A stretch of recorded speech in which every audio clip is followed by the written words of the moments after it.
welcome to another session of Optolits. Today we have Amber, and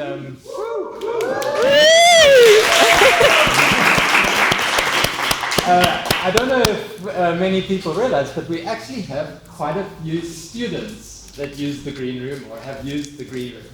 Amber is one of them. I remember when Amber was here, she was sort of buried in a web of mind maps. This was quite spectacular. But we like having students in the green room, and the reason that we like having students in the green room is because they remind us to stay curious, and they inspire us to keep learning, even when we're stuck in the day-to-day rigor of our normal jobs. So yeah, we love having students. Amber was one of our first students. And I'm super curious to hear what all of those mind maps were leading to. So Amber's going to talk about her thesis, a sociology thesis. That's right. Over to you. Thank you so much. Okay. Good afternoon, everybody. Like the poster said, my name is Amber, and I am a master's sociology student. And yeah, so welcome. Thank you for being here. I appreciate you. Okay, so let's start this. Take a look at me. Take a look with me back at 2020 when COVID-19 just broke out. Do you remember how you felt? Do you remember we didn't know anything about the virus? It was all very unexpected, very unexplained. We just knew that it was very highly contagious and that people were dying. People couldn't go back to work. People lost their jobs and their businesses. But what we still continued to do throughout the pandemic was go grocery shopping. Grocery stores were some of the few places that actually stayed open throughout the pandemic, right? So that actually made cashiers frontline essential service workers, although they weren't really considered that way. So on my regular visits to the supermarkets, I noticed how the cashiers were being treated by people. I'm not sure if you noticed this, but I did, so I decided to do my research on cashiers' experience with customers during the COVID-19 outbreak. I spoke to various cashiers, and they all told me about how horribly they were treated by customers, how customers became incredibly hostile towards them, that they would yell at them, that they would verbally degrade them, that they would grab things out of their hands, that they would take items and say, no, I'm going to pack my own groceries, don't touch my stuff, are you sure you don't have corona, you shouldn't be here, stuff like that every single day. Imagine. So this might seem reasonable because I know that we were all afraid at some point. We didn't really know how to handle everything. We were all very scared of catching the virus. But what's important to remember is something in service work is a rule known as the customer is always right. And I'm sure anyone who works in anything that's where you are talking and working with people, you know that it's quite hectic actually, because what it does is that it creates a power imbalance between the service provider and the service recipient, which means no matter how anybody treats you, no matter how, what people say to you, you have to just suck it up and deal with it, right? So if you think about it then, cashiers had to maintain their composure throughout the pandemic, regardless of how people treated them. Every single day throughout the pandemic. I'm going to say that again. Cashiers had to sit for 12-hour shifts a day, dealing with thousands of people, hundreds of people, sanitizing in between every person. They got blisters on their hands from having to do this. And they had to do all of this with a great, happy attitude so that everybody could see how willing they were to help them every single day. And real talk, there are women that are still doing that every single day. And in sociology, we call that effort of managing your emotions, emotional labor. And the effort of trying to make other people happy all the time is called affective labor. And if any of you have ever worked with customers, you'll understand how draining this is, to have to take on the responsibility of other people's feelings for yourself, day in, day out, day in, day out. And cashiers do this every single day. So just think about that. So I looked at cashier and customer interactions through the theories of a man called George Simmel. And Simmel saw society in a very, very interesting way. He said, people come together to work, first of all, to organize, to get things done, but they also come to work to be sociable. And that's why the Green Room has places like a common area like this. That's such a great success, because it's such an important part of who we are as beings, is to be sociable. So what happened in COVID-19, level 5 lockdown, when all other places to be sociable were closed? In a high time of infection, when a lot of people were getting sick, many people chose to stay at home. They didn't want to go to shops. They weren't allowed to be sociable. Pensioners actually continued to come shopping throughout the virus, more so than any population group. And you ask yourself, why? So cashiers told some stories about pensioners. They said that pensioners would come to the shops and they would stay there for an hour or two, going from staff member to staff member, chatting. And when they got to the cashier's checkout station, they just wanted to talk about the weather or something they watched on TV last night. And the cashiers very happily entertained this. So we call this type of interaction sociability in sociology. And sociability is a very specific type of interaction. Sociability is like a play form of association, and it has specific rules like any other game. So sociability works when you enter a conversation as a symbolic equal, you put aside your personal opinions, and you just engage in light-hearted conversation. You sacrifice your own opinion and you see the other person as valuable. Okay. So cashiers went beyond their expected workplace conduct and actually entertained these conversations with the elderly customers. They said that when the elderly customers came to the checkout station, they would tell jokes, they would make their days, they would make them laugh. They really had an awareness of the elderly population's needs in the time of COVID. So cashiers actually performed an invaluable social function when the elderly people couldn't go anywhere else to socialize, and they made each other's day. So what we can learn from this is that how you enter an interaction really, really makes a difference to the quality of the outcome, you know. So where there is no sociability, people are rude, they leave the shop as miserable as they did when they came in. But when you put aside all of your personal problems and you just engage people as symbolically equal, then you actually leave the interaction feeling energized and uplifted.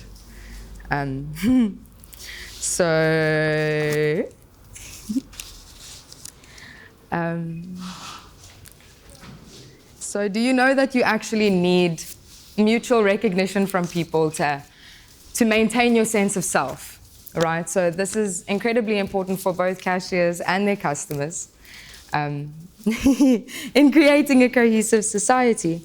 And when you overpower other people, it has the opposite effect of sociability, and it really takes from a person. So cashiers sat from behind the perspex screen where there was an obvious physical divide between them and their customers. But even before that, you know, we have these invisible walls of race and class and gender that makes it really difficult for us to connect to people. And all it really takes is an awareness of yourself and other people's positions to put aside your opinion and to take part in this light-hearted conversation. And that actually is what keeps a society together. Simmel actually theorized that these moments of symbolic equality create a democracy, and it shouldn't be overlooked. Because COVID-19 created the perfect conditions where people who were maybe wouldn't have spoken to each other on any other day, maybe wouldn't have cared for each other on any other day, changed the way that they interacted with each other and created a relationship, a public relationship and an intimacy with each other, which is really beautiful. So what can we learn from the cashiers? is to have compassion like a cashier, to have an awareness of other people like a cashier. Cashiers are actually some of the most socially aware people in our society. They interact with people every single day, and they go beyond that interaction to actually make a cohesive society. So basically, what I'm trying to say is that we have a responsibility as people, as consumers, to check the attitude with which we enter the social space with, to make sure that we are also as aware of other people's circumstances as our own, you know, and how we can use sociability to bridge all kinds of divides in South African society. That we are just aware of people who are working for people, the people you work with, to just treat them with the same respect. And to just have sociability with people outside of your comfort zone, just by, you know, being a little bit less difficult. All we need is awareness and consideration and compassion. And the spirit of your compassion towards people in service positions can really actually change the world, you know. So thank you, cashiers. Phone your grandmother. You know, so yeah, from my heart to yours. Happy socializing.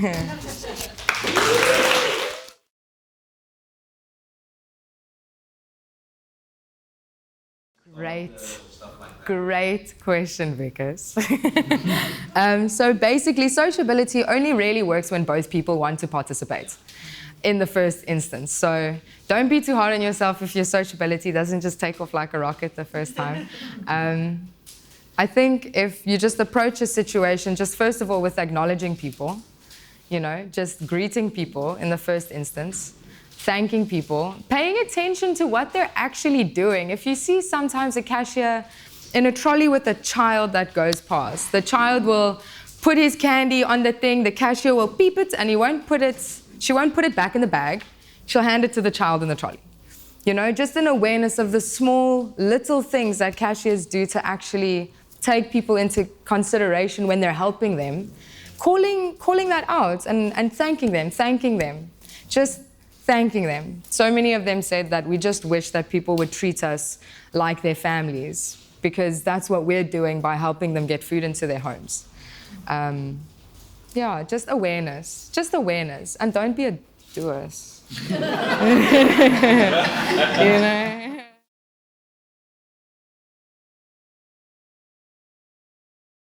Excellent question, thank you, Bella. So,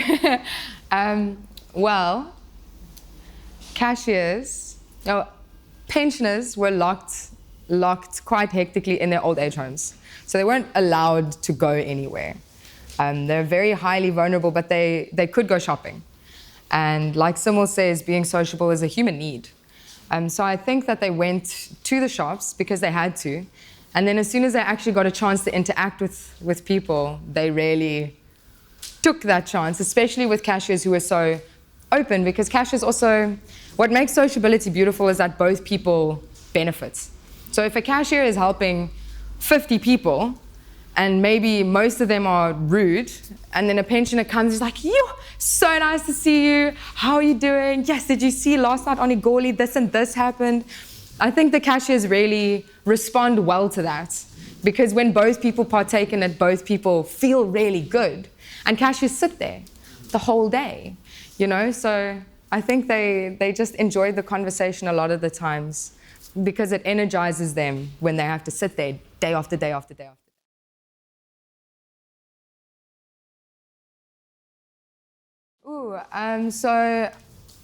When I was doing my honors, I was going in the direction of sociology of work. So any human interactions in any workplace environment was quite important for me, especially in South Africa. But why I chose to focus on cashiers specifically is because they were in the front line throughout the whole pandemic. It's not like people put their names on the news or gave them the actual credit that they deserved, even though they were sitting there face to face with people every single day. And what we also need to be aware of in South Africa is with the structure of our labor markets is that cashiers are normally black or colored women. Okay, so often, not always, but often their income finances more than just their immediate family. It could be siblings, it could be parents. They're also women, so they're the primary caregivers of their household. So if they get sick, it's not just the income that's at risk, it's actually their ability to care for their families. So why I chose to speak to cashiers is because they're very important. For our society, they're actually quite a vulnerable group of women in the pandemic. So I chose to speak to them because their story is important, and people deserve to know how much they actually do in society, especially in Jeffreys Bay. Like, we put our elderly people in an old age home and we forgot about them, but they didn't. They're taking care of their families and ours, so, and that matters. So yeah, that's why I chose to speak to them.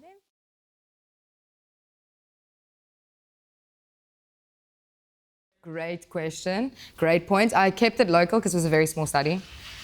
Didn't have that much time. But I do think it would differ in cities. I think also the fact that Jeffreys Bay is a small town where people frequently go to the same places to shop, it definitely opened up the opportunity for people to develop trusting relationships, for sociability to take place. I do think it would be different in a city.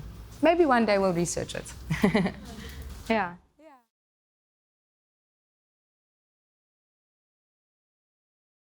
Ooh, good question.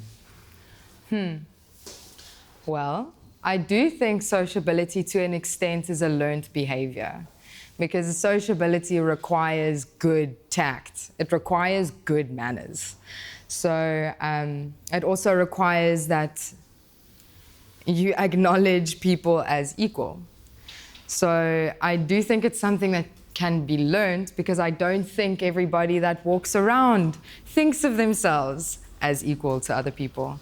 So I think what's necessary is for people to, have a bit of self-awareness of their own position. So how do you become more sociable with people? Become aware of your own position, your own class position, your own race position, your own gender position, and actually imagine the power that you hold in certain interactions.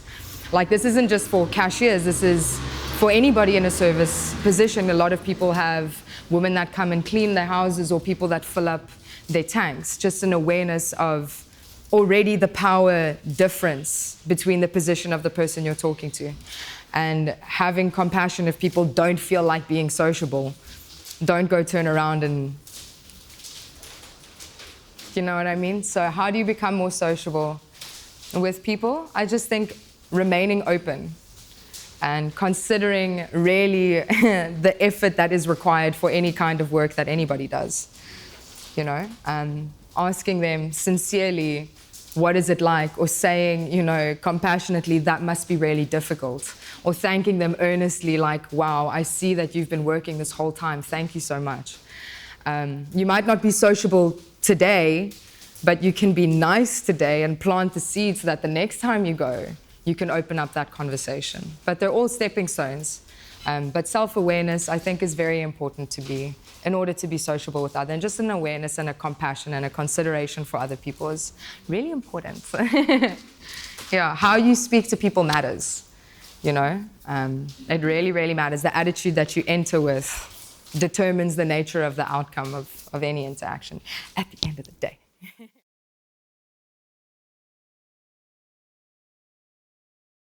Well, I actually sadly went into the research expecting that customers were going to be really nasty to cashiers, because I saw it when I went shopping.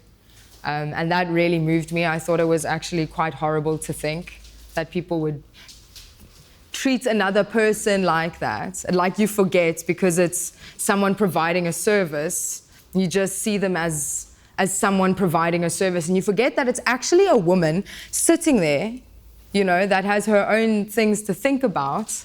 Anyway, so what stood out for me was actually the care and the compassion and the genuine joy that the cashiers spoke about when they spoke about their interactions with some elderly people. I never asked them specifically, what's your relationship with old people? Like, they actually all individually pointed out that the pensioners came there with such a bright and grateful attitude to see them. And that relationship meant so much to the cashiers.